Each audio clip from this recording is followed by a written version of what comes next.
నమః శివాయ నమః శివాయ ఓం నమః శివాయ. అలాగే గోదాదేవికి కూడా అమ్మవారు ఆవిర్భవించినటువంటి మాసం ఇదే కాబట్టి అమ్మవారి చరిత్ర ఎవరైతే వింటారో వారికి ఉన్నటువంటి సకల కోరికలు అలాగే సమస్యలు అన్నీ కూడా తొలగిపోతాయి. కాబట్టి భక్తి శ్రద్ధలతో అమ్మవారి యొక్క చరిత్రను వినవలసిందిగా మనవి. ఆండాల్ తల్లిని గోదాదేవి అని కూడా పిలుస్తారు. ఈవిడ భూదేవి యొక్క అంశ. భూమిపైన ఈ కలియుగంలో భక్తి తగ్గిపోతూ ఉన్నటువంటి తరుణంలో భూదేవి శ్రీ మహావిష్ణువును మరలా కూడా ఈ భూమిపైన అవతారం ఎత్తమని వేడుకుంటుంది.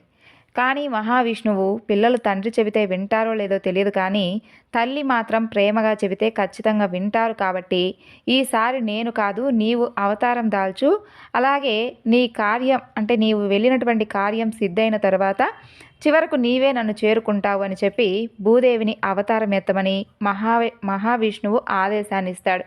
అలాగే మహావిష్ణువు యొక్క ఆజ్ఞ ప్రకారం ఒక తులసి వనంలో ఆవిర్భవించింది. మన జగన్నాటక సూత్రధారికి తెలియనటువంటి విషయాలు ఉంటాయండి. అందరూ కూడా ఆయన ఆడించేటటువంటి నాటకంలో కేవలం పాత్రులే కదా. అయితే గోదాదేవి జన్మకు ముందే మన స్వామివారు తన యొక్క బంటును భూమిపైకి పంపించారు. అదే ఆయన వాహనమైనటువంటి గరుత్మంతుణ్ణి. దానికి కూడా ఒక వృత్తాంతం ఉంది. ఒక రోజున క్షీరసాగరంలో హాయిగా పడుకొని ఉండగా మహాలక్ష్మి గరుత్మంతుణ్ణి పొగుడుతుంది. స్వామి, మన గరుత్మంతుడు ఎంత బాగా మీకు అన్ని వేళలా సేవ చేస్తూ ఉంటారు. మీరు ఆయనకు ఎప్పుడూ కూడా ఒక వరాన్ని కూడా ఇచ్చింది లేదు. ఇప్పుడైనా సరే ఒక్కసారి పిలిచి ఏదైనా కానీ ఒక వరాన్ని అనుగ్రహించవచ్చు కదా అని చెప్పి సలహా ఇస్తుంది. దానికి శ్రీ మహావిష్ణువు నవ్వుతూ, నీవు చెప్పే వరకు నాకు అసలు ఏమాత్రం కూడా గరుత్మంతుని గురించి ఆ ఆలోచనే తోచనే లేదు. మంచి పని అని అనుకున్న తర్వాత ఆలస్యం మాత్రం చేయకూడదు సుమా. ఎప్పుడో ఎందుకు లక్ష్మి, ఇదిగో ఇప్పుడే పిలిచి అతనికి వరాన్ని ఇచ్చేసేద్దామని చెప్పి గరుత్మంతుడిని పిలుస్తారు. స్వామి తలుచుకున్నంతటినే గరుత్మంతుడు వేగంగా వచ్చి ఆయన ముందు వాళ్తాడు. స్వామి, చాలా రోజులకు నా మీద మీకు దయతలచి నన్ను పిలిచారు. నేనేం చేయాలో ఆజ్ఞ ఇవ్వండి, తక్షణమే చేస్తాను అని చెబుతాడు గరుత్మంతుడు. అప్పుడు మహాలక్ష్మీదేవి నవ్వుతూ, ఏమో చేయడానికి కాదయ్యా, నీకేదైనా కానీ వరాన్ని ఇవ్వాలని చెప్పి స్వామివారు పిలిచారు అని చెబుతుంది. అమ్మవారి మాటలకు మహావిష్ణువు కూడా నవ్వుతూ, అవును గరుడా, నీవు నన్ను అన్ని వేళలా అంటిపెట్టుకొని ఉండి నాకు చాలా సేవలు చేస్తూ ఉన్నావు. నీ సేవలతో సంతోషాన్ని పొంది నీకు ఏదైనా కానీ ఒక వరాన్ని ఇవ్వాలి అని అనుకుంటున్నాను. కోరుకో అని అంటారు స్వామి. మీ సేవలో తరిస్తున్నాను. ఇంతకంటే నాకు ఇంకేం భాగ్యం? నాకే వరం వద్దు తండ్రి. ఈ అదృష్టం ఎప్పుడూ కూడా నా నుండి దూరం కాకుంటే అదే నాకు చాలు అని అంటాడు గరుత్మంతుడు. కానీ మహాలక్ష్మి మాత్రం, అదేమిటి గరుడా, స్వామివారు అంతగా వరాన్ని ఇస్తాను అంటే వద్దంటావు? కోరుకో. ఎంతోమంది కఠినమైనటువంటి తపస్సు చేస్తే కానీ దొరకనటువంటి అవకాశం నీకు ఇదిగో ఇలా వచ్చింది. దీనిని చేజార్చుకోవద్దు అని చెబుతుంది. ఇక గరుత్మంతుడు తల్లి మాట కాదనలేక ఏం వరం కోరుకోవాలో అని ఆలోచిస్తూ ఉంటాడు. ఉన్నటువంటి అతని మనసులో ఒక విచిత్రమైనటువంటి కోరిక ఒకటి మొదలుతుంది. అది అతనికి కూడా ఆశ్చర్యం కలిగించేలా చేస్తుంది. అప్పుడు గరుత్మంతుడు, తల్లి, కోరుకుంటాను. నా మనసులో అసలు ఇలాంటి కోరిక ఎలా పుట్టిందో నాకు కూడా అర్థం కావడం లేదు. కానీ మీరు అనుగ్రహించిన తర్వాత నాకు ఇలా అనిపిస్తుంది. నేను కోరుకున్న తర్వాత తప్పుగా అనుకోకూడదు అని అంటాడు.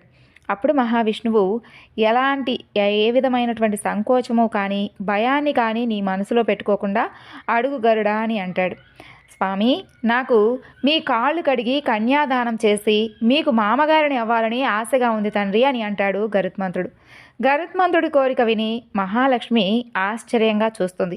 ఇదేమి కోరిక అని దానికి జవాబుగా గరుత్మంతుడు, నాకు కూడా తెలియడం లేదు తల్లి. ఇలాంటి విచిత్రమైనటువంటి కోరిక అసలు ఎందుకు నా మనసులో కలిగిందో ఇదంతా కూడా ఇదిగో ఉన్నాడు కదా ఈ జగన్నాటక సూత్రధారికే తెలియాలి అని అంటాడు. అవునవును, ఏ నాటకానికి ఎక్కడ బీజం మొదలవుతుందో ఈయనకే తెలియాలి అని అనుకుంటుంది మహాలక్ష్మి. అలా ఆ వరం ప్రకారం గరుత్మంతుడు భూమిపైన మన దేశంలోని తమిళనాడులోని శ్రీ విల్లీపుత్తూరు అనేటటువంటి ఒక ఊరిలో విష్ణు చిత్తుడు అనేటటువంటి పేరుతో జన్మిస్తాడు. అలా ఆయనకు ఊహ తెలిసినప్పటి నుండి కూడా ఒక పూల తోటను పెంచుకుంటూ అక్కడ పూలను తులసి మాలలను కట్టి అదే ఊరిలో ఉన్నటువంటి వటపత్ర సాయి అనేటటువంటి స్వామికి ఆ పూలతో చాలా అందంగా అలంకారం చేస్తూ తన యొక్క జీవితాన్ని గడుపుతూ ఉండేవాడు. ఆయన ఆజన్మ బ్రహ్మచారిగా ఉండాలని చెప్పి నిశ్చయించుకుంటాడు. జీవితాంతము కూడా స్వామిని సేవించుకుంటూ ఉంటే చాలు, ఇక నాకేమీ వద్దు, ఈ సంసార బంధనాల్లో కనుక మాత్రం అసలు ఏమాత్రం కూడా ఇరుక్కోకూడదు అని చెప్పి అనుకుంటాడు. కానీ ఆయన్ను చూస్తే గుడిలో చాలామందికి అసూయ. ఎందుకంటే ఆయన స్వామివారిని అలంకరించడం మొదలుపెట్టిన తర్వాత ఆ గుడిలోకి భక్తుల సంఖ్య పెరిగిపోతుందన్నమాట. భక్తులకు కూడా ఆయన పట్ల ఎనలేనటువంటి గౌరవం పెరుగుతుంది. గుడికి వచ్చేటటువంటి భక్తులు ఆయన చేసేటటువంటి కేవలం అలంకారం చూసేందుకు మాత్రమే వచ్చేవారు ఎందరో ఉండేవారు. అసలు అలా అనడం కంటే కూడా ఆయన స్వామిని అంత అందంగా అలంకరించేవారు అని చెప్పుకోవాలి. ఇక ఆయన స్వామికి అలంకరణం చేయడం పూర్తయిన తర్వాత స్వామిని చూసేందుకు 2 కళ్ళు చాలవు అన్నట్లుగా చాలా అద్భుతంగా స్వామిని అలంకరించేవారు విష్ణు చిత్తుల వారు. కానీ ఆ గుడిలో కొంతమందికి మాత్రం ఆ మాట అసలు నచ్చేది కాదు. ఈ విష్ణు చిత్రుడు రాకముందు మన మాట చెల్లేది, చక్కగా ఊళ్ళో ఉన్నటువంటి పెద్ద మనుషులందరూ కూడా ఈ విష్ణు చిత్తునికి జేజేలు కొడుతూ ఉన్నారు అని చెప్పి వారి మనసులో ద్వేషాన్ని పెంచుకుంటారు.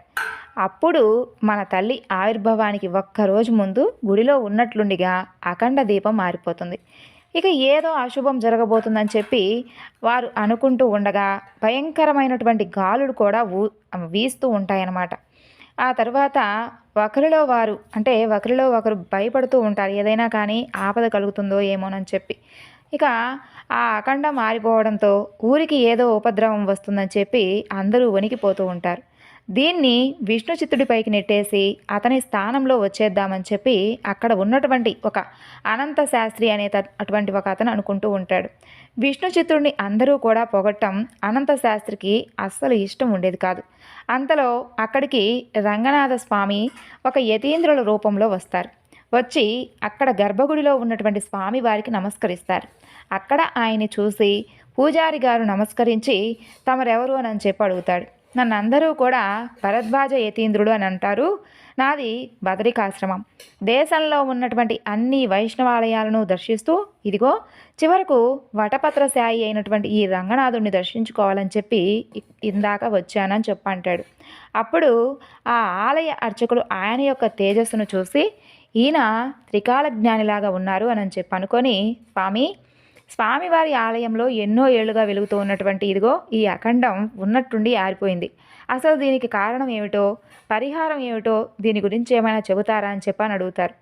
ఆయన ఆలోచించి మీ ఆలయంలో ఎన్నో ఏళ్లుగా అపచారం జరుగుతూ ఉంది, అందుకే స్వామివారు ఓర్పు నశించి ఆగ్రహించారు.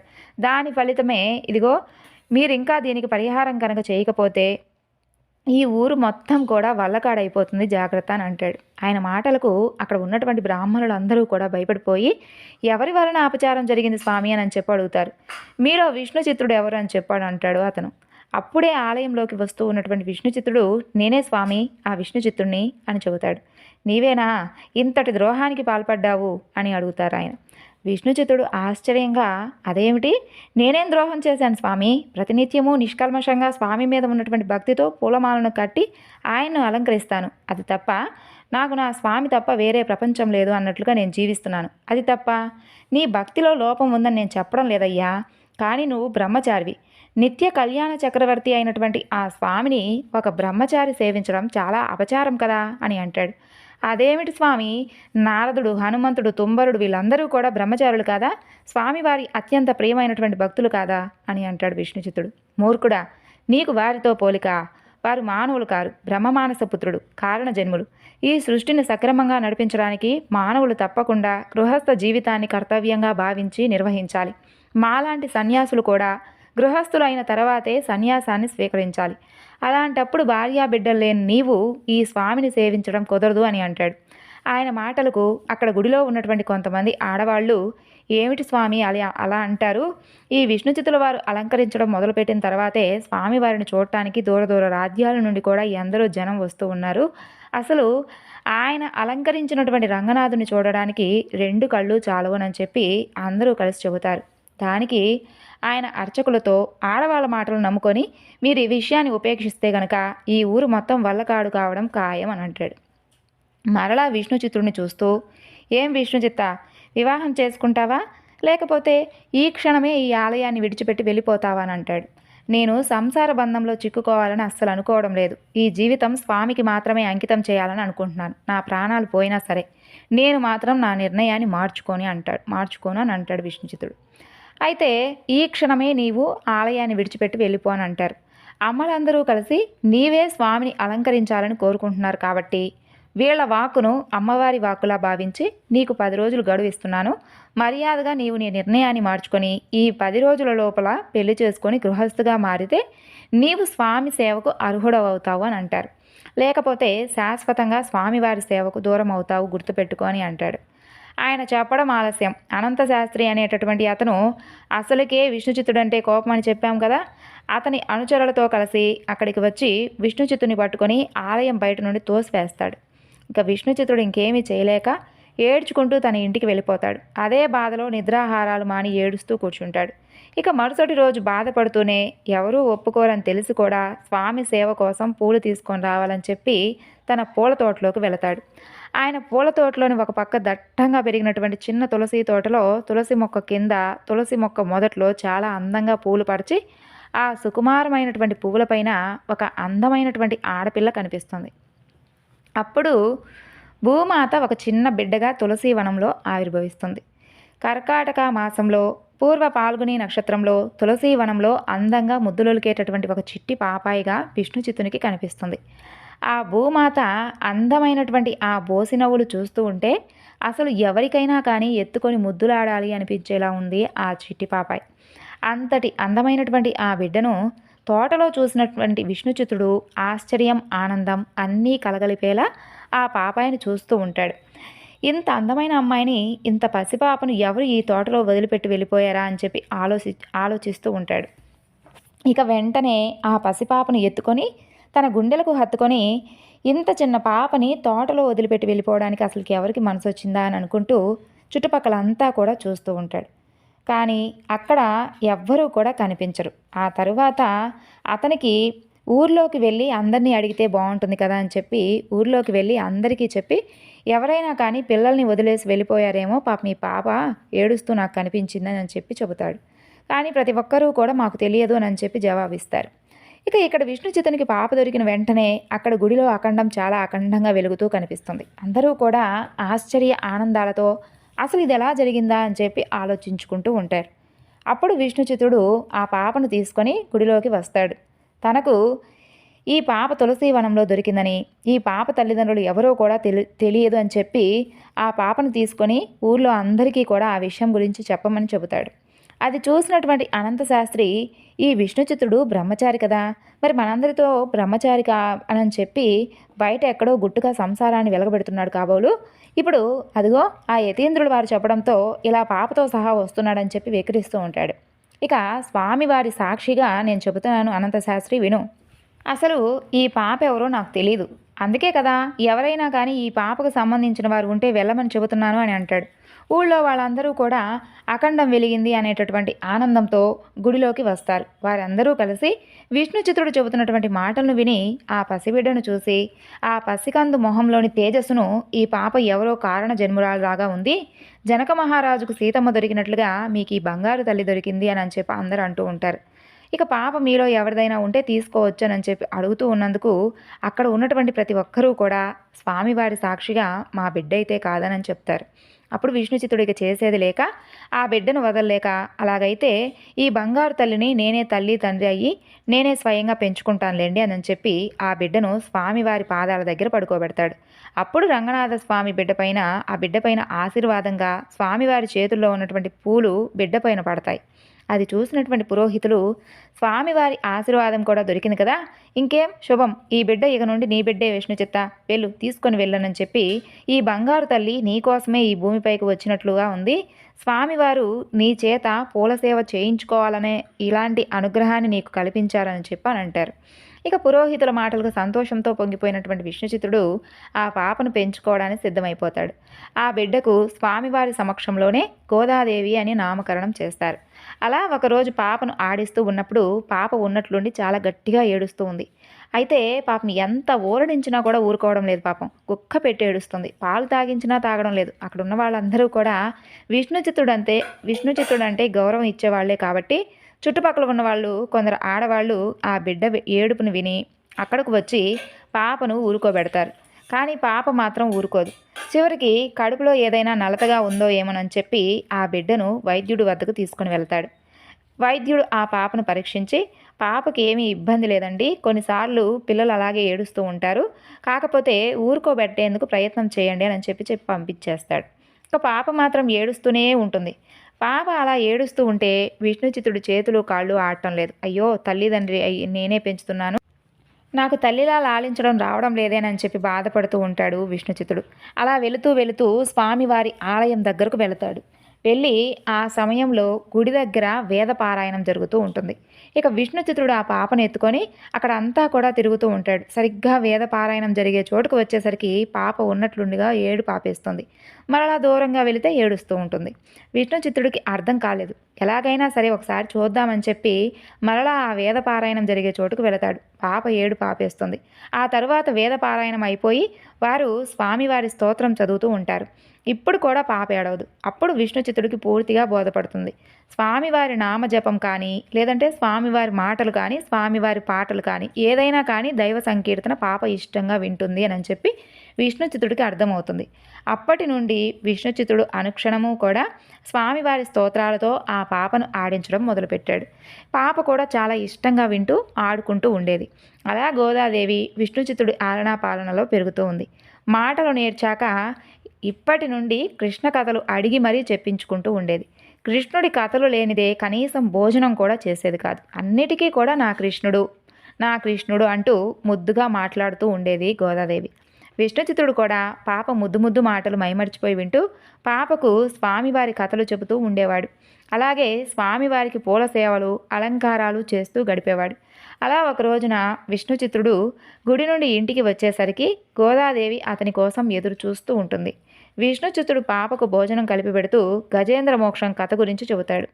పాండ్య దేశాన్ని ఇంద్రద్యుమ్నుడు అనేటటువంటి రాజు పరిపాలిస్తూ ఉండేవాడు. అతను మహావిష్ణువుకు చాలా గొప్ప భక్తుడు. అతను అగస్త్య మహర్షి శాపం కారణంగా ఏనుగు రాజుగా జన్మించి పాల సముద్రంలోని త్రికూట పర్వతంలో సంచరిస్తూ ఉండేవాడు. అదే అడవిలో ఉన్నటువంటి ఒక సరోవరంలో ఒక గంధర్వుడు శాపవశాత్తుగా ముసలిగా మారి తిరుగుతూ ఉండేవాడు. ఆ ఏనుగు ఒక రోజున అడవిలో తిరుగుతూ తన దాహం తీర్చుకోవడానికి ఆ మొసలి ఉండేటటువంటి సరోవరంలోకి దిగుతుంది. అప్పుడు ఆ మొసలి వెంటనే వచ్చి ఏనుగు కాళ్ళను గట్టిగా పట్టుకుంటుంది. తరువాత అకస్మాత్తుగా వచ్చినటువంటి ఆ మొసలి నుండి తప్పించుకోవాలని ఆ ఏనుగు ఎంత ప్రయత్నించినా కూడా వీలు కాలేదు. నాకు క్షణానికి నొప్పి తీవ్రంగా మారిపోయిందే, రక్తం కూడా కారిపోతుంది, సహించలేనటువంటి విధంగా నాకు నొప్పి కూడా ఎక్కువైపోయిందని చెప్పి ఎంత గింజుకున్నా కూడా ఆ మొసలి మాత్రం ఏనుగుని మాత్రం వదిలిపెట్టిందే లేదు. పాపం అంతటి పెద్ద శక్తివంతమైనటువంటి ఏనుగు, ఆ ఏనుగు బలం ఆ మొసలి పంటి బలం ముందు క్షీణించిపోయింది. ఇక తన బలం పనికిరాదు అని చెప్పి అర్థమైంది. ఆ తరువాత పూర్వజన్మ భక్తి వలన ఆ ఏనుగును మహావిష్ణువును తన ప్రాణాలను కాపాడమని అర్థించాలి అని చెప్పి ఆయన తప్ప ఇంకెవరూ కూడా కాపాడలేరనేటటువంటి ఆలోచన వస్తుంది. వెంటనే ఆ ఏనుగు, స్వామి చక్రధర, గరుడగమన, శేషశయన, కాపాడు తండ్రి, నీవు తప్ప నాకు ఇక దిక్కే లేరు నాయనా అని చెప్పి ప్రార్థిస్తూ ఉంటుంది. ఆ సమయంలో శ్రీ మహావిష్ణువు మహాలక్ష్మితో కలిసి పాచికలాడుతూ ఉంటాడు. ఆడుతూ మధ్యలో అమ్మవారి పవిటి కొంగు చేతిలో పట్టుకుంటాడు. అదే సమయంలో గజరాజు యొక్క ఆర్ధనాదం స్వామివారికి వినిపిస్తుంది.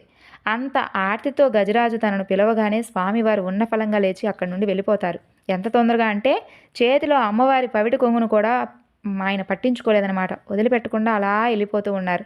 శంఖచక్రాలు ధరించలేదు, తన వాహనమైనటువంటి గరుత్మంతుని కూడా పిలవలేదు. ఆయన అలా తన కొంగును పట్టుకొని తెలియకుండానే లాగుతూ వెళుతూ ఉంటే మహాలక్ష్మి అమ్మవారు కూడా ఆయన వెంటే ఆ కొంగును జరగకుండా పట్టుకొని ఆయన వేగాన్ని అందుకుంటూ వెళుతూ ఉంది. పాపం ఏ భక్తుడు ఆర్దిగా పిలిచాడో ఏమిటో, నా స్వామి ఇంత వేగంగా వెళ్ళిపోతున్నాడని చెప్పి ఆమె కూడా ఆయన్ను అనుసరిస్తూ వెళ్ళిపోతుంది. ఆ తర్వాత వారి వెనుక స్వామివారు వెళ్తూ ఉన్నారని చెప్పి మేమెందుకు వెళ్ళకూడదని చెప్పి శంకుచక్రాలు, గరుత్మంతుడు కూడా పరిగెట్టుకుంటూ వేగంగా వెళ్ళిపోతూ ఉంటారు. అక్కడ స్వామివారు కూడా మహాలక్ష్మితో కలిసి విష్ణుచిత్తుడు చెబుతూ ఉన్నటువంటి కథను వింటూ నవ్వుతూ, ఆహా, నిన్ను పిలవకుండా వెళ్ళిపోయానని చెప్పి ఈ జన్మలో కూడా ఈ విషయాన్ని తలుచుకుంటూ ఉన్నావా గరుడా అని చెప్పి అనుకుంటాడు స్వామివారు నవ్వుకుంటూ. అప్పుడు అమ్మవారు నవ్వుతూ, ఆయన కథ చెబుతున్నారు అంతే, మిమ్మల్ని ఏం తలుచుకోవడం లేదు అని చెప్పి అంటాడు. దానికి స్వామివారు కూడా నవ్వుతూ, అవునవును, అతనికి పూర్వజన్మ అసలు గుర్తులేదు కదా, నేనే గరుడిని అని చెప్పి అందుకని తలుచుకుంటున్నాడులే అని అంటాడు స్వామివారు నవ్వుతూ. ఇక్కడ విష్ణు చిత్తుడు తన కూతురితో స్వామి పరిగెత్తుకుంటూ వచ్చి చూసుకుంటే తన సుదర్శనం చేతిలో లేదు. అప్పుడు వెనక్కి తిరిగి చూస్తారు. వెంటనే స్వామివారి చక్రం వచ్చి చేతికి అలంకరింపబడుతుంది. వెంటనే స్వామివారి అమ్మవారి కొంగును వదిలిపెట్టి ఆ సుదర్శన చక్రంతో ఆ మొసలి తలను నరికేస్తాడు. గజరాజు ప్రాణాలను కాపాడతాడు. ఆ తర్వాత అమ్మవారితో కలిసి గజేంద్రునికి సాక్షాత్కారం ఇచ్చి మోక్షాన్ని కూడా ప్రసాదిస్తాడు స్వామి. నీవే దిక్కు అని ఎవరైనా కానీ ఆర్తిగా పిలిస్తే వెంటనే పరిగెత్తుకుంటూ వస్తాడు నా స్వామి అని అంటాడు విష్ణుచిత్తుడు. కాదు కాదు, నా కృష్ణుడు అంటుంది గోదాదేవి. ఆ తర్వాత విష్ణుచిత్తుడు కూడా నవ్వుతూ, సరే నేను కలిపినటువంటి బువ్వ బాగుందా అని కూతుర్ని అడుగుతాడు. బాగుంది నానా అని అంటుంది ఆ బంగారు గోద. ఏది బాగుంది అని అడుగుతాడు విష్ణుచిత్తుడు. నా కృష్ణుడి కథ బాగుంది నానా అని అంటుంది గోదాదేవి. ఆ తర్వాత విష్ణుచిత్తుడు పూల తోటలో మొక్కలను సరిచేస్తూ వాటికి నీళ్లు పోస్తూ కాసేపు కాలం గడిపి మరలా గోదాదేవిని నిద్రపుచ్చేవాడు. ఇక మరుసటి రోజు ఉదయాన్నే లేచి యథావిధిగా స్నాన సంధ్యావందనాలు పూర్తి చేసుకొని పూలు కోసి స్వామివారికి మాలలు కడతాడు. మాలలు కట్టేటప్పుడు తన కూతురి కోసం పూలతో ఒక చిన్న బంతిని కూడా తయారు చేసిస్తాడు విష్ణుచిత్తుడు. ఇప్పుడు చిన్ని గోదాదేవి కూడా విష్ణుచిత్తుడికి పూలు కోయడంలో కట్టడంలో తన చిట్టి చిట్టి బంగారు చేతులతో సహాయాన్ని అందిస్తూ ఉంది. అలాగే తన తండ్రి కోసం తండ్రి తన కోసం చేసినటువంటి బంతిని చూసి మురిసిపోతూ ఉండేది. అలా కట్టినటువంటి పూలమాలను అన్నింటినీ కూడా చక్కగా ఒక బుట్టలో సర్దుకొని గోదాదేవిని కూడా తీసుకొని గుడికి వెళ్ళేవాడు విష్ణుచిత్తుడు. తన తండ్రి స్వామివారిని అలంకరించేలోపు బయట పూల బంతితో ఆడుకుంటూ ఉండేది చిట్టి గోద. అలా ఆడుకుంటూ ఆ గుడిలో ఉన్నటువంటి పుష్కరిణి వద్దకు వెళుతూ ఉంది. ఆ బంతి వెళ్ళి పుష్కరిణిలో పడిపోతుంది. గోదా నిదానంగా మెట్లు దిగుతూ బంతిని అందుకోవడానికి వెళ్ళిపోతూ ఉంది. ఆలోపు ఎక్కడి నుండో కానీ ఒక పెద్ద సర్పం గోదాదేవి ముందుకు వచ్చి బుసలు కొడుతూ ఉంటుంది. గోదాదేవికి పాపం ఆ పామును చూడగానే ఒంట్లో వణుకు పడుతుంది. తండ్రి ఏమో దూరంగా గుడిలో ఉన్నాడు, ఇక స్వామివారికి అలంకరిస్తూ ఉన్నాడు. పైగా అరవాలంటేనేమో గోదాదేవికి భయంగా ఉంది. భయంతో గొంతు నుండి శబ్దం కూడా బయటికి రావడం లేదు. అప్పుడు గోదాదేవికి తండ్రి చెప్పినటువంటి గజేంద్ర మోక్షం కథ గుర్తుకొస్తుంది. ఆర్తితో పిలిస్తే పరిగెత్తుకుంటూ వస్తాడు స్వామి అని చెప్పాడు కదా నాన్నగారు అని చెప్పి అనుకుంటూ కృష్ణ కాపాడు అని చెప్పి పెద్దగా కళ్ళు మూసుకొని గట్టిగా అరుస్తుంది. వెంటనే స్వామివారు బాలకృష్ణుడి రూపంలో గోదాదేవి ఉన్న చోటుకు పరిగెత్తుకుంటూ వస్తారు. ఆయన వచ్చిన వెంటనే గోదాదేవిని భయపెడుతూ ఆ ఎదురుగా ఉన్నటువంటి ఆ పామును చూసి స్వామివారు అలా చూడగానే ఆ పాము వెంటనే మాయమైపోతుంది. కృష్ణుని చూడగానే గోదాదేవి సంతోషంగా మా నాన్నగారు చెప్పింది నిజమేనండి, పిలిచిన వెంటనే వచ్చేసారే మీరు అని చెప్పి అంటుంది. కృష్ణుడిని చూస్తూ నీవు చాలా అందంగా ఉన్నావు తెలుసా అని అంటుంది. అవునా, ఇంకా ఏం చెప్పారు మీ నాన్నగారు అని అడుగుతాడు ఆ చిన్ని కృష్ణుడు. గజేంద్రుడు పిలిచిన వెంటనే పరిగెత్తుకుంటూ వచ్చావట కదా, అలా ఎవరు ఆర్తిగా పిలిచినా కూడా వెంటనే నీవు పరిగెత్తుకుంటూ వచ్చేస్తావు కదా అని చెప్పారు మా నాన్నగారు అని అంటుంది గోదా. అవునా, ఇంకా ఏమేం చెప్పారు మీ నాన్నగారు నా గురించి అని అడుగుతాడు కృష్ణుడు. కృష్ణుడు లాంటి వాడు ఇంకెవ్వరూ ఉండరు, అంత బాగుంటాడు అని చెప్పారు. నిజమే, నీవు చాలా అంటే చాలా బాగున్నావు, నీలాంటి వాళ్ళు ఇంకెవ్వరూ లేరు అని అంటుంది గోదాదేవి. అవునా, అలా చెప్పారా మీ నాన్నగారు, నాకు తెలియదులే, మీ నాన్నగారి చాలా విషయాలు తెలిసే అని ఏమీ తెలియనట్లుగా అంటాడు ఆ చిన్ని కృష్ణుడు. అవును, మా నాన్నగారికి చాలా విషయాలు తెలుసు అని అంటూ రెండు చేతులు వెనక్కి చాపి చూపిస్తూ ప్రతిరోజు కూడా నీ కథలు ఇన్ని చెబుతారు మా నాన్నగారు, అవంటే నాకు బోలెడంత ఇష్టం తెలుసా అని అంటుంది గోదాదేవి. సరే నేను వెళ్ళాలి, మరలా రేపు తప్పకుండా వస్తాను అని చెబుతాడు కృష్ణుడు. రేపు వస్తావా, ఖచ్చితంగా వస్తావు కదా అని ఆశగా అడుగుతుంది ఆ చిట్టి గోద.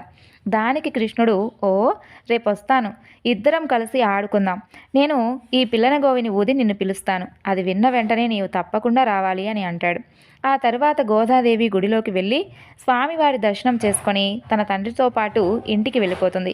మరలా యథావిధిగా తండ్రి నోటితో కృష్ణుడి కథలు వింటూ భోజనం చేసి కథలు వింటూనే పడుకునేది. మాట ఇచ్చినట్లుగానే మరుసటి రోజు కృష్ణుడు తన పిల్లన గోవితో గోదాదేవిని పిలుస్తాడు. స్వామివారి వేణుగానం విన్న వెంటనే గోదాదేవి పరుగు పరుగున వెళుతూ ఉంటుంది. దారిలో గోదాదేవి వయసులో ఉన్నటువంటి పిల్లలందరూ కూడా ఆడుకుంటూ కనిపిస్తారు. వాళ్ళందరూ కూడా గోదాదేవిని చూసి ఓయ్ గోదా రా ఆడుకుందాం అని తమతో ఆడుకోవడానికి పిలుస్తూ ఉంటారు. నేను మీతో ఆడుకోను, నా కృష్ణుడితోనే ఆడుకుంటాను అని చెప్పి అక్కడి నుండి పరిగెత్తుకుంటూ వెళ్ళిపోతుంది. కృష్ణుడు గోదాదేవి కోసం వేచి చూస్తూ ఉంటాడు. కృష్ణుడిని చూసిన వెంటనే సంతోషంగా చెప్పినట్లుగానే వచ్చేసావే అని అంటుంది గోదాదేవి. గోదాదేవి కృష్ణుడి కోసం చిట్టి పూలమాలను నల్లి ఒక చిన్న బుట్టలో పెట్టుకొని అక్కడికి పట్టుకొని వచ్చేది.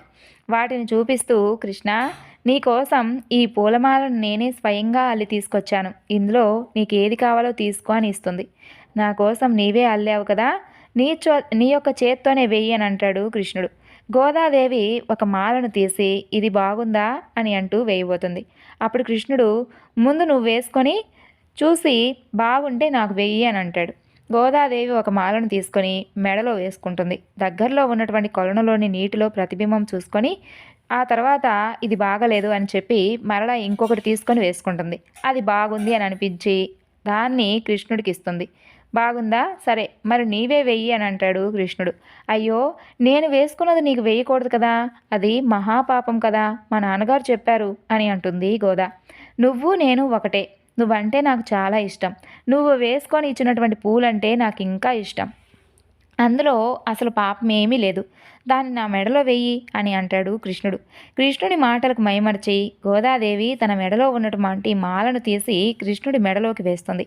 ఆ తరువాత కృష్ణుడు, సరే ఇక ఆడుకుందామా అని అడుగుతాడు. అప్పుడు గోదాదేవి, సరే ఆడుకుందాం పదా అని చెప్పి చొరవగా కృష్ణుడు చేయి పట్టుకొని ముందుకు వెళుతుంది. ఆ తర్వాత వారిద్దరూ చాలాసేపు ఆడుకుంటారు. అన్ని ఆటల్లోనూ కృష్ణుడు ఓడిపోయి గోదాదేవిని గెలిపిస్తూ ఉంటాడు. అదంతా చూస్తూ ఉన్నటువంటి మహాలక్ష్మి, అబ్బా జగన్నాటక సూత్రధారి, నీవి చిన్న ఆటల్లో ఓడిపోవడం ఎంత ఆశ్చర్యం, నువ్వు కావాలనే ఓడిపోతున్నావు కదా స్వామి అని చెప్పి కొంచెం ఉడుక్కుంటుంది. స్వామి తన మనసులో మాటలు విన్నట్లుగా, అవును, నీవే భూదేవి కోరికను ఒప్పుకొని మరి ఈ భూమిపైకి అవతరించమని పంపించావు కదా లక్ష్మి, ఇప్పుడు ఈ మాత్రం దానికే అసూయ పడుతున్నావేమిటి అని నవ్వుతూ అంటారు. ఇక్కడ గోదాదేవితో కృష్ణుడు ఆటలాడి చాలా అలసిపోయాను, నాకు చాలా ఆకలి వేస్తుంది అని అంటాడు. అయ్యో కృష్ణ, ఆకలేస్తుందా, మా ఇంటికి వెళదాం పదా, నీకేమైనా కానీ తినడానికి పెడతానని చెప్పి గోదాదేవి తను స్వయంగా కృష్ణుని తీసుకొని ఇంటికి వెళుతుంది. ఇక నీకేం కావాలి అని చెప్పి అడుగుతుంది. నాకు ఇక వేరే ఏమీ వద్దు, కేవలం వెన్న మాత్రమే కావాలి, మీ ఇంట్లో వెన్న ఉందా అని అడుగుతాడు కృష్ణుడు. ఓ, వెన్నలేకే బోలెడంతుంది, మా ఇంటికి పదా ముందు ఇస్తాను అని తన ఇంటికి కృష్ణుని తీసుకొని వెళ్ళిన తర్వాత వెన్నకొండ పెట్టినటువంటి చోటుకు వెళతారు ఇద్దరు కూడా. వెన్నకొండ ఉట్టిపైన ఉంటుంది. పాపం ఎంత ఎగిరినా కూడా ఉట్టిపైన ఉన్నటువంటి ఆ కుండ చిట్టితల్లైనటువంటి గోదాదేవికి అందదు.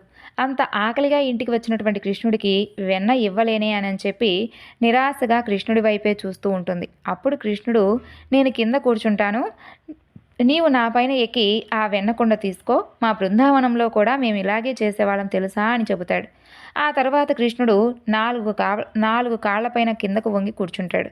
గోదాదేవి కృష్ణుడి వీపు పైన ఎక్కి నిదానంగా ఆ వెన్నకొండను కిందికి దించుతుంది. ఆ తరువాత మహాలక్ష్మీదేవి ఇంకా ఆశ్చర్యంగా, స్వామి, మీ యొక్క భక్త పరాధీనతకు అంతే లేదా, భక్తులను మీపైన కూడా ఎక్కించుకుంటున్నారే, కాళ్ళతో తొక్కినా కూడా సంతోషంగా భరిస్తున్నారే, ఏమిటి స్వామి మీ లీల, అసలు ఇంత ఆశ్చర్యంగా ఉందని చెప్పి అమ్మవారు కూడా అనుకుంటూ ఉంటుంది. కృష్ణుడు లక్ష్మీ మాటలు కూడా విని నవ్వుకుంటూ ఉంటాడు. ఆ తర్వాత కృష్ణుడు ఇష్టంగా కుండలో ఉన్నటువంటి వెన్నను పూర్తిగా తినేస్తాడు. గోదాదేవి అలా ఇష్టంగా చూస్తూ ఉంటుంది. ఆ తర్వాత కృష్ణుడు, ఈ వెన్నంతా ఎవరు తిన్నారని మీ నాన్నగారు అడిగితే ఏం చెబుతావు గోదా అని చెప్పి అడుగుతాడు. వెంటనే గోదాదేవి, ఇంకెవరు, నీవే కదా ఇక్కడికి వచ్చి వెన్న తిన్నావు, ఇదే చెబుతాను అని అంటుంది. అప్పుడు కృష్ణుడు, నేను వచ్చి వెన్న తిన్నానంటే ఎవ్వరూ నమ్మరు, నిన్నే తిడతారు అని అంటాడు. ఊహు, మా నాన్నగారు నేను చెప్పింది ఎప్పుడూ కూడా నమ్మకుండా ఉండరు అని చెబుతుంది. లేదు, నేను వచ్చానంటే ఎవ్వరూ నమ్మరు, ఒకవేళ నిన్ను తిడితే, నిన్ను గట్టిగా కనుక కొడితే అప్పుడు నువ్వేం చేస్తావు చెప్పుకోదా అని అడుగుతాడు కృష్ణుడు. ఎవరు నమ్మకపోయినా కానీ మా నాన్నగారు నమ్ముతారు, నాన్నగారికి నేనంటే ఎంతో ఇష్టం, ఒకవేళ అలా నమ్మకుండా నన్ను తిట్టినా కొట్టినా కూడా నీ కోసం నేను ఏవైనా కానీ భరిస్తాను అని చెబుతుంది గోదాదేవి. అప్పుడే ఇంట్లోకి విష్ణుచిత్తుడు వస్తాడు. విష్ణుచిత్తుడు రావడంతో కృష్ణుడు మాయమైపోతాడు. ఉన్నటువంటి కృష్ణుడు మాయం అవడంతో గోదాదేవి ఆశ్చర్యంగా, కృష్ణ కృష్ణ ఎక్కడికి వెళ్ళిపోయావు అని చుట్టూ వెతుకుతూ ఉంటుంది. తన కూతురి అరుపులు విని అక్కడికి వస్తాడు విష్ణుచిత్తుడు. ఏమైందమ్మా, అంత గట్టిగా అరుస్తున్నావు, భయపడ్డావా అని అడుగుతాడు. లేదు నాన్నగారు, కృష్ణుడు ఎక్కడికో వెళ్ళిపోయాడు, ఆయన కోసం వెతుకుతున్నాను అని అంటుంది. అప్పుడే విష్ణుచిత్తుడు అక్కడ ఉన్నటువంటి ఖాళీ వెన్నకుండను ఆశ్చర్యంగా చూస్తూ ఉంటాడు. గోదాదేవి మాత్రం భయంగా తండ్రి వంక చూస్తూ ఉంటుంది. వెన్నకుండ కిందికి ఎలా వచ్చింది, ఇందులో నిండుగా పెట్టినటువంటి వెన్నంతా ఏమైపోయింది బంగారు తల్లి అని అడుగుతాడు. నాన్నగారు, కృష్ణుడు వచ్చాడు, కృష్ణుడే ఈ వెన్నంతా తినేశాడు అని అమాయకంగా చెబుతుంది. తన కూతురి మాటలకు ఆశ్చర్యంగా చూస్తూ, ఇది నిజమా, అసలు నిజమేనా కాదా అని ఆలోచిస్తూ ఉంటాడు. అయినా ఈ కలియుగంలో కృష్ణుడు ఎలా వస్తాడబ్బా? మరి ఎవ్వరూ రాకపోతే అంత పైన ఉన్నటువంటి ఆ వెన్నకొండ కిందకెలా వస్తుంది అని అనుకుంటూ ఉంటాడు. నేను చెప్పింది నిజం నాన్నగారు. నిజంగా కృష్ణుడొచ్చాడు. నీవు గజేంద్ర మోక్షం కథ చెప్పావు కదా! మనం ఆపదలో ఉండి ఆర్తితో కృష్ణ అని పిలిస్తే కృష్ణుడు తప్పకుండా వస్తాడు అని చెప్పావు కదా! నిన్న నాకు గుడిలో ఒక పెద్ద పాము కనిపించింది. అప్పుడు పిలిచాను. వెంటనే కృష్ణుడు వచ్చాడు. ఇదిగో ఈరోజు కూడా వచ్చాడు. మేమిద్దరం చాలా ఆటలు ఆడుకున్నాం. ఆ తర్వాత ఆకలి వేస్తుంది అని అన్నాడు. ఇంటికి తీసుకొచ్చాను. ఉట్టి అందకపోతే తనే వంగి కూర్చున్నాడు. నేను కృష్ణుడి వీపు పైన ఎక్కి ఇదిగో ఈ కుండ తీశాను. ఆ తర్వాత కృష్ణుడు ఈ వెన్నంతా తినేశాడు. నేను నిజమే చెబుతున్నాను నాన్నగారు, నన్ను నమ్మవా? ఇప్పుడు నన్ను కొడతావా నాన్నా అని భయంగా అడుగుతుంది. అప్పుడు విష్ణుచిత్తుడు తన కూతుర్ని దగ్గరకు తీసుకుంటూ, అయ్యో చిటి తల్లి, నీవు నా బంగారానివిరా, నిన్ను కొట్టడమా? చచా, అస్సలు జరగదు. నేను ఎప్పుడూ కొట్టను తల్లి, నువ్వేం చేసినా కొట్టను, భయపడవద్దు అని కూతురికి ధైర్యం చెప్పి అక్కును చేర్చుకుంటాడు. ఆ తరువాత యథావిధిగా తన పనులు చేసుకుంటూనే ఆలోచనలో పడతాడు. అసలు తన కూతురు ఏదైనా భ్రాంతిలో ఉందా అని అనుకుంటాడు. ఇంటి బయట కూర్చొని ఆలోచిస్తూ ఉంటాడు. విష్ణుచిత్తుడు ఏదో దీర్ఘంగా ఆలోచిస్తూ ఉంటాడు అని పక్కింటి స్నేహితుడు వచ్చి విషయం ఏమిటి అని అడుగుతాడు. అప్పుడు విష్ణుచిత్తుడు జరిగినటువంటి విషయం అంతా కూడా అతనికి చెబుతాడు. దానికి ఆయన, ఈ మాత్రం దానికి అంత డీలా పడిపోయావా? చిన్నప్పటి నుండి కూడా అమ్మాయికి కృష్ణ భక్తి ఎక్కువ కదా, దానికి తోడు నువ్వు కూడా అమ్మాయికి ఎప్పుడూ కృష్ణుడు కథలే చెబుతూ ఉంటావు. దానివలన అమ్మాయికి ఎప్పుడూ కూడా కృష్ణ ధ్యాసే అన్నట్లుగా అయిపోయింది అని అనుకుంటున్నాను. అందుకే కృష్ణ ధ్యాసలో పడి కృష్ణుడే తన దగ్గరకు వచ్చాడు అని భ్రమపడుతూ ఉంది అంతే. కొన్నాళ్ళు అమ్మాయిని గురుకులంలో చేర్పించు. గురువులు చెప్పేటటువంటి పాఠాలలో మనసు నిమగ్నం చేసి తన తోటి ఆటపాటలతో తన ధ్యాస వేరే వైపుకు మళ్ళవచ్చేమోనని చెప్పి సలహా ఇస్తాడు. ఇక విష్ణుచిత్తుడికి కూడా అదే మంచిది అనిపిస్తుంది. మరునాడు విష్ణుచిత్తుడు గోదాదేవిని గురుకులంలో చేర్పిస్తాడు. గోదాదేవి గురుకులంలో చేరిన తర్వాత కృష్ణుడు రావడం లేదనమాట. గురువులు చదువు సంధ్యలు నేర్పించడంతో కొంతవరకు గోదాదేవి ధ్యాస కృష్ణుడి వైపు నుండి మళ్లించగలుగుతూ ఉన్నారు. కానీ తీరిక సమయాల్లో మాత్రం గోదాదేవి తన తోటి అమ్మాయిలతో ఆడుకోకుండా ఒంటరిగా ఉంటుంది. ఆశ్రమంలో కూడా ఒక మండపంలో కృష్ణుడి విగ్రహం ఉండేదన్నమాట. ఎప్పుడూ ఆ విగ్రహం దగ్గరే మండపంలోనే కూర్చొని ఆలోచిస్తూ ఉండేది. తనతో పాటు చదువుకోవడానికి వచ్చినటువంటి అమ్మాయిలు, ఏ గోదా, రా ఆడుకుందాం, మేమందరం ఇక్కడ ఉంటే ఇక్కడ నువ్వు ఒక్కదాని కూర్చొని ఏం చేస్తున్నావే అని అంటారు. గోదాదేవి ఎవరి మాటలకు జవాబు ఇచ్చేది కాదు. ఎవరితోనూ ఏమీ మాట్లాడకుండా కృష్ణుడి విగ్రహం ఉన్నటువంటి మండపంలో కూర్చొని ఉండేది. ఆ తర్వాత గదిలోకి వెళ్ళి విశ్రాంతి తీసుకునేది. గురువుగారు చెప్పినటువంటి పాఠాలు మాత్రం చక్కగా నేర్చుకునేది. విద్యాబుద్ధుల్లో మంచి ప్రావీణ్యం కూడా పొందింది. అలా ఎప్పుడూ కూడా కృష్ణధ్యాసలోనే ఉండేది గోదాదేవి. గోదాదేవితో ఉన్నటువంటి అమ్మాయిలందరికీ కూడా అది నచ్చేది కాదు. పాపం మన గోదా ఏదో మనసులో పెట్టుకొని తనలో తానే ఆలోచించుకుంటూ ఇబ్బంది పడుతూ ఉందే, అదేంటో ఈరోజు ఖచ్చితంగా మనం తెలుసుకోవాలని చెప్పి దానికి ఒక మంచి పరిష్కారాన్ని ఆలోచిస్తారు. లేకపోతే బలవంతంగా అయినా సరే మనం అందరం కలిసి ఆడుకోవడానికి గోదాదేవిని లాక్కొని వెళ్ళాలని చెప్పి చాలా గట్టిగా అనుకొని అక్కడికి వస్తారు. కొందరు గోదాదేవి మొహంలో ఉన్నటువంటి తేజస్సును గమనించి మన గోద కారణ జన్మురాలై ఉండొచ్చు అని అనుకుంటారు. మొత్తానికైతే అందరూ కలిసి ఎలాగైనా సరే గోదాదేవి మనసు మళ్లించాలని చెప్పి అనుకుంటారు. అలా గోదాదేవి వద్దకు వెళ్ళి, గోదా, నీవిలా ఎప్పుడూ కూడా ఏదో ఆలోచిస్తూ ఎవరితోనూ మాట్లాడకుండా ఎందుకు ఒంటరిగా కూర్చొని ఉంటావు? నీ మనసులో ఏదైనా ఉంటే చెప్పు అని చెప్పి అడుగుతారు. మాకు చేతనైనంత సహాయం కూడా మేము చేస్తామని అడుగుతారు. మరి నేను చెబితే మీరందరూ నన్ను పిచ్చిదాన్ని అనకూడదు, పిచ్చిదానిలా చూడకూడదు అని అంటుంది గోదాదేవి.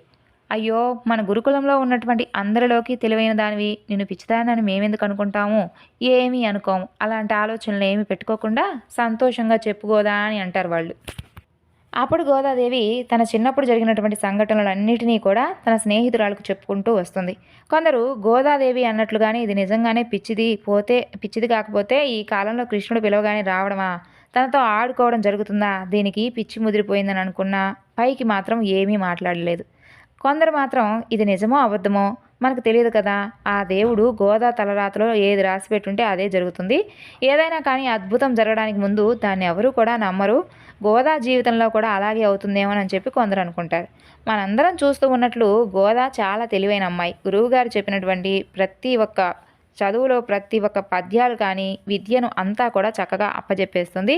ఏక సంధ్యాగ్రహి, సంగీత నాట్య విద్యల్లో కూడా ఆరితేరిన అమ్మాయి, సరస్వతీ కటాక్షం ఉన్నటువంటి అమ్మాయి కూడాను. అలాంటి గోదా మనసులో ఏమున్నా కూడా మన ప్రయత్నంగా మనం తనను తాను తన యొక్క మనసును మళ్లించడానికి ఏదైనా చెయ్యాలి అని చెప్పి ఆలోచిస్తూ ఉంటారు. ఆ తర్వాత వారికి ఒక ఉపాయం వస్తుంది. వారందరూ కలిసి గోదా దగ్గరకు వెళ్ళి, ఇలా చూడు గోదా, కృష్ణుడు నిన్ను చూడటానికి రావడం లేదు కదా అని చెప్పి నువ్వు ఎక్కువగా ఆలోచిస్తూ ఉన్నావు. కృష్ణుడు వచ్చేలా నీవే అతన్ని ఆకట్టుకోవాలి. మన కృష్ణయ్య ఎలాగో రసికుడు కదా, రకరకాల అలంకరణలతోటూ నాట్యాలతోనూ నీ వయ్యారాలతోనూ ఆటపాటలతోనూ రకరకాల చీరకట్టులతోనూ కన్నయ్యను ఆకట్టుకో. నీలాంటి భువనమోహన సౌందర్యవతి అలా అలంకరించుకొని కళ్ళ ముందు నిలబడితే కనుక కట్టుబడినటువంటి అందగాడి అసలు ఎవరైనా ఉంటాడా అని చెప్పి చెబుతారు వాళ్ళందరూ. అప్పుడు గోదాదేవి వారి మాటలన్నింటినీ కూడా విని కృష్ణుడు వస్తాడని చెప్పి ఆశతో సిగ్గుపడుతూ, నిజంగా అలా చేస్తే నా కన్నయ్య నా కోసం వస్తాడా? మీరు చెప్పినట్లుగా నా కన్నయ్య వస్తాడంటే నేను ఏదైనా చేస్తానని చెప్పి అంటుంది గోదాదేవి. తప్పకుండా వస్తాడు గోదా, సరస్వతీ కటాక్షం కలదానివి, లక్ష్మీ స్వరూపంతో ఉన్నదానివి, ప్రపంచంలోని అందమంతా కూడా పోతపోసి నీలోనే దాచుకున్నావు. నీ కోసం రాకపోతే మరి ఇంకెవరి కోసం వస్తాడు చెప్పానని చెప్పి ఆ గోదాదేవి వెనక నుంచి కౌగిలించుకొని ఒక స్నేహితురాలు చెబుతుంది. ఆ రోజు నుండి గోదాదేవికి కృష్ణుడు ఖచ్చితంగా వస్తాడు అనేటటువంటి ఆశ చిగురిస్తుంది. అప్పటి నుండి ముభావంగా ఉండకుండా కృష్ణుడి కోసం తనను తాను ఇంకా అందంగా అలంకరించుకుంటూ కృష్ణుడి చుట్టూ తిరుగుతూ పాటలు పాడుతూ ఆటలాడుతూ సమయాన్ని గడుపుతూ ఉండేది.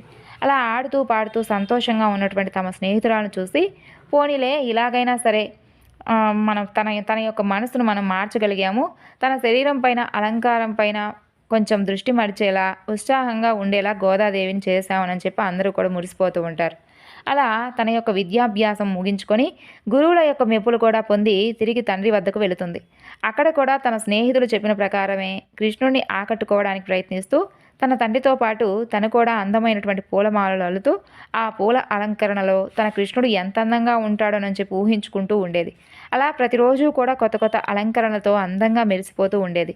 గురుకులం నుండి వచ్చిన తర్వాత తన కూతురులో వచ్చినటువంటి మార్పును చూసి సంతోషిస్తాడు విష్ణుచిత్తుడు. తన కూతురు ఎదిగినటువంటి వయసులో ఉన్నది కాబట్టి ఇలా అందంగా అలంకరించుకుంటూ ఉంటుందేమోనని చెప్పి అలా ఆ విధంగా ఊహించుకుంటూ ఉంటాడు. ఆ తర్వాత తండ్రిగా తన కూతుర్ని ఆ అలంకరణలో చూసుకుంటూ మురిసిపోతూ ఉంటాడు. ఒక రోజున తనని తాను అందంగా అలంకరించుకుంటూ అద్దంలో చూసుకుంటూనే, చూడు కృష్ణ, నీకోసం ఈరోజు నీ ఒంటి రంగులో ఉన్నటువంటి పరిగిని వేసుకున్నాను, నీ వంటిపైన అలంకరించేటటువంటి గులాబీ రంగులో ఉన్నటువంటి ఓణిని వేసుకున్నాను, బాగుందా చెప్పు కన్నయ్య అని చెప్పి అనుకుంటూ ఉండేది. అలాగే నేను చిన్నగా ఉన్నప్పుడు చిట్టి కన్నయ్యలా వచ్చావు కదా, మరి ఇప్పుడు నా మనసును దోచేటటువంటి గోపాలుడిగా వస్తావా, శ్రీరంగనాథుడి రూపంలో వస్తావా, ఎలా వస్తావు, ఎప్పుడు వస్తావు అసలు అని చెప్పి అనుకుంటూ ఉండింది.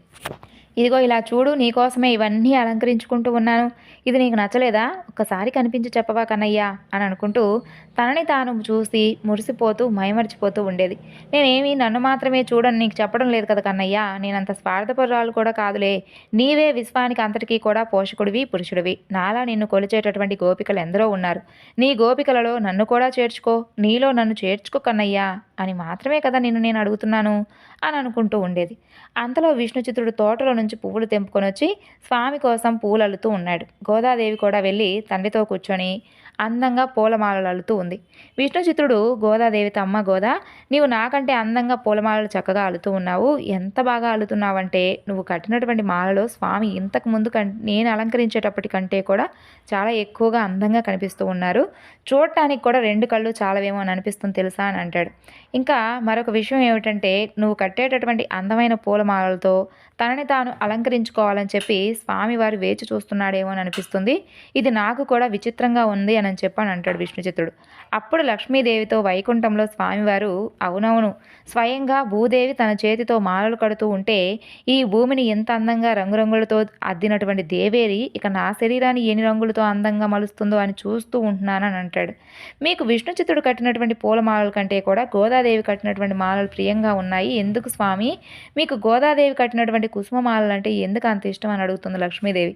విష్ణుచిత్తుడు నా మీద భక్తితో పూలమాలలు కడతాడు, కానీ గోదా అలా కాదు, తను నా మీద అంతులేనటువంటి ప్రేమతో అనురాగంతో కడుతుంది కదా, అందుకేనేమో నాకు అవంటే అంత ఇష్టము అని చెప్పి అని అంటాడు కృష్ణుడు.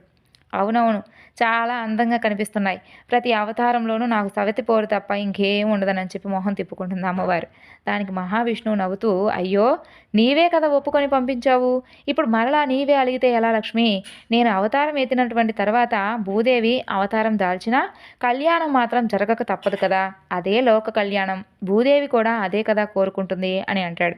అప్పుడు మహాలక్ష్మి, మరి కళ్యాణం జరగాలి అంటే గోదాదేవి ఎదురు చూస్తున్నటువంటి కృష్ణుడు తన ముందుకు వెళ్ళాలి కదా, పాపం స్వామి గోదాదేవి ఎన్ని ప్రయత్నాలు చేస్తుందో చూడండి, మీరు మాత్రం కనికరించడం లేదు కదా అని అంటుంది. ఇంతసేపు అసూయ, ఇప్పుడు మాత్రం స్త్రీ పక్షపాతమా దేవి, ఏమిటిది అని అంటాడు స్వామి. జగన్నాటక సూత్రధారి, మీకు తెలియదా నాకు అసూయ ఉందో లేదో? మేము ఎంతమంది ఉన్నా అందరం ఒకే రూపంలో ఉన్నవారమే, వేరు వేరు స్వరూపాలు కదా స్వామి. నా మీదే నాకు అసూయ ఎందుకు ఉంటుంది చెప్పండి? ఏదో మిమ్మల్ని సరదాగా ఆట పట్టిద్దామని అంటున్నాను అంతే అని అంటుంది అమ్మవారు. తప్పకుండా అనుగ్రహిస్తాను గోదాని. అంతలో ఒకరికి గుణపాఠం, ఇంకొకరికి పెత్తంతో పాఠం కూడా నేర్పించాలి. అందుకు సమయం ఉంది అని అంటాడు మహావిష్ణువు. అంటే మీరే రంగంలోకి దిగుతారా స్వామి అని ఆశ్చర్యంగా అడుగుతుంది మహాలక్ష్మి. స్వామివారు నవ్వుతూ, వీళ్ళందరికీ నేనక్కర్లేదులే, మన ప్రియభక్తులే వీరికి తగినటువంటి పాఠాలు చెబుతారు అని అంటాడు. మరి ఎప్పుడు గోదాను అనుగ్రహిస్తారో చెప్పకూడదా అని అడుగుతుంది మహాలక్ష్మి. దానికి ఇంకా సమయం రావాలి, సమయం వచ్చేంత వరకు వేచి చూడవలసిందే అని అంటాడు స్వామి. ఇక్కడ విష్ణుచిత్తుడు కూతురి మాలలను చూస్తూ చాలా బాగా కడుతున్నావని చెబుతూ ఉంటాడు. అలా అయితే నేను కూడా ఇవాళ వచ్చి స్వామివారి అలంకారాన్ని నా కళ్ళతో నేను చూసి నింపుకుంటాను నాన్నగారు అని అంటుంది. అలాగే తండ్రితో పాటు గుడికి వెళ్ళి ముగ్ధ మనోహరమైనటువంటి స్వామివారి విగ్రహాన్ని చూస్తూ, ఎంత అందంగా ఉన్నారో స్వామివారు, మీ కళ్ళు చూస్తే చాలు జీవితం ధన్యమైపోతుంది. భువనమోహనాకారుడివి, నిన్ను నా అందం ఏ విధంగా ఆకర్షిస్తుంది చెప్పండి? మీ అందం ముందు నా అలంకరణ ఏమాత్రం సరిపోదు. అందుకేనా నేను ఎంతగా ఆశపడి నీకోసం అలంకరించుకుంటున్నా కూడా నన్ను కనీసం చూడటానికి కూడా రావడం లేదు? తొందరగా రా కన్నయ్యా అని పిలుస్తుంది గోదా. అంతలో గుడిలో ఉన్నటువంటి ఆడవాళ్ళందరూ కూడా గోదాదేవి కట్టినటువంటి చీరకట్టును చూసి ఆకర్షణకు గురవుతారు.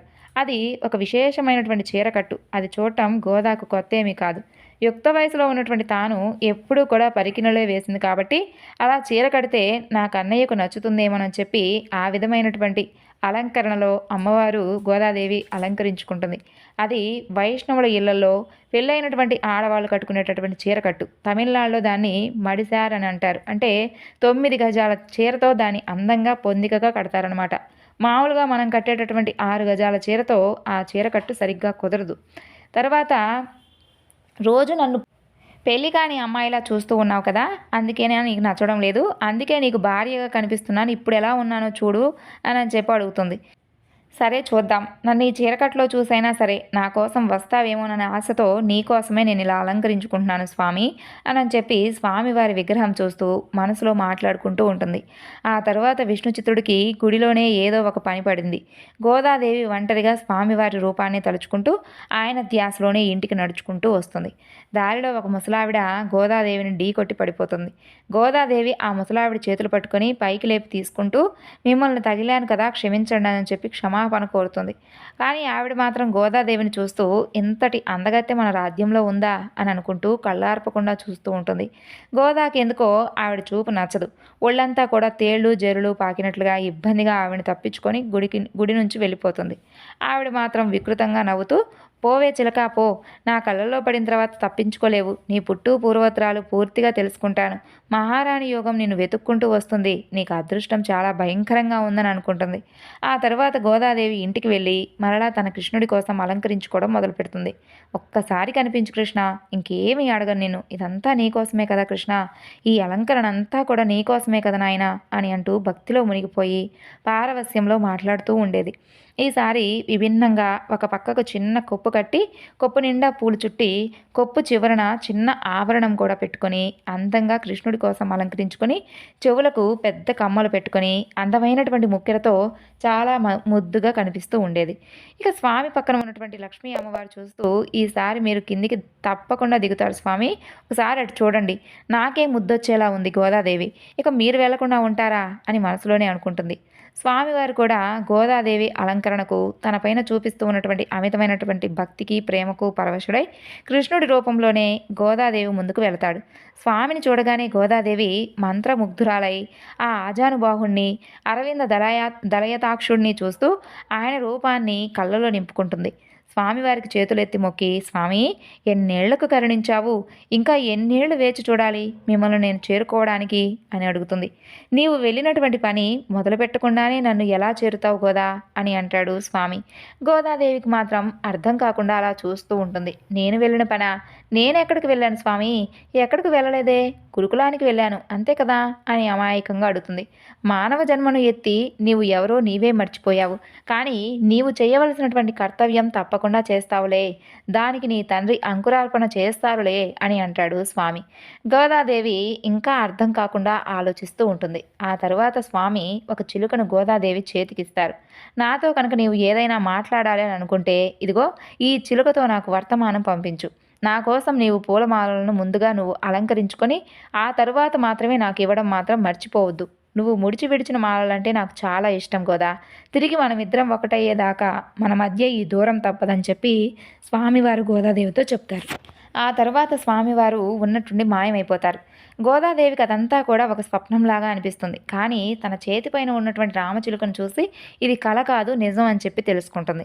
మరలా ఆ రోజు నుంచి గోదాదేవి అలాగే స్వామివారు మెచ్చినటువంటి రూపంలో పక్క కోపుతో అందంగా అలంకరించుకుంటూ తండ్రి కట్టేటటువంటి పూలమాలలను, ఇంకా తాను కూడా స్వామికి ప్రేమతో అల్లేటటువంటి మాలలను కూడా తండ్రికి కనిపించకుండా చాటుగా వేసుకొని చూసుకుంటూ మరలా ఆయన పెట్టినటువంటి విధంగానే బుట్టలో పెట్టేసేది.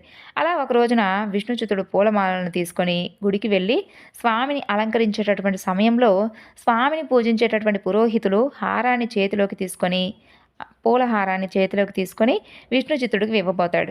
అప్పుడు ఆయనకు ఆ పూలమాలలో ఒక పొడవైనటువంటి వెంట్రుక కనిపిస్తుంది. వెంటనే ఆయన స్వామివారికి చేసేటటువంటి అలంకరణ ఆపేసి స్వామివారి పూలమాలలో ఈ తల వెంట్రుక అసలు ఎలా వచ్చింది, ఇది ఖచ్చితంగా ఆడవారిదే కదా, ఇంత పొడవైనటువంటి వెంట్రుక మగవారిదైతే కాదు, అంటే నీ కూతురు ఈ మాలను ధరించిందనమాట. ఒకసారి నీ కూతురు స్వామివారికి ఇంతటి అపచారం చేస్తూ ఉంటే నీవెలా చూస్తూ ఉన్నావు అసలు?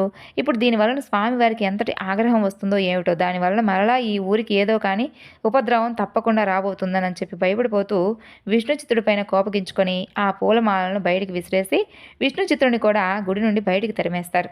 తన అల్లారు ముద్దుగా పెంచినటువంటి తన కూతురు తాను ఎంతో శ్రద్ధగా ఆరాధించేటటువంటి స్వామివారికి అపచారం చేస్తున్నది కదా అని చెప్పి భావించి విష్ణుచిత్తుడు కూడా ఎంతో బాధతో కుమిలిపోతూ ఉంటాడు. ఈ వివరణను ఇంతటితో ముగించి పార్ట్ 2 రూపంలో మరొక వీడియోలో మిగతా వివరణ గురించి తెలియజేస్తాను.